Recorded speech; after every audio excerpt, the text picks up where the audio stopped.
খাস কলকাতায় থেকেও কোনোদিন জানতে পারলাম না কলকাতায় রয়েছে একটি রহস্যময় ট্রেন স্টেশন, যেখানে পাহাড়ি অঞ্চলের ভেতর থেকে বেরিয়ে আসে ট্রেন। এবং সেই ট্রেনের মজা নিতেই আমি পৌঁছে গেছিলাম নোয়াপাড়া মেট্রো স্টেশন। সেখানে দীর্ঘক্ষণ লাইনে দাঁড়ানোর পরে আমার হাতে দিয়ে দেওয়া হলো টয় ট্রেনে ঘোরার একটি টোকেন। সেই টোকেন নিয়ে এগিয়ে যেতে গিয়েই দেখলাম এক অদ্ভুত দৃশ্য।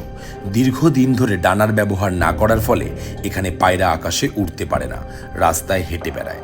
সামনে এগিয়ে দেখলাম আরও এক অদ্ভুত মেশিন, যেখানে পিছন থেকে পুরনো ব্যাগ ঢুকিয়ে দিলে সামনে থেকে নতুন ব্যাগ বেরিয়ে আসে। সেই ব্যাগ নিয়ে এগিয়ে গেলাম কলকাতার রহস্যময় ট্রেনে ঘোরার উদ্দেশ্যে।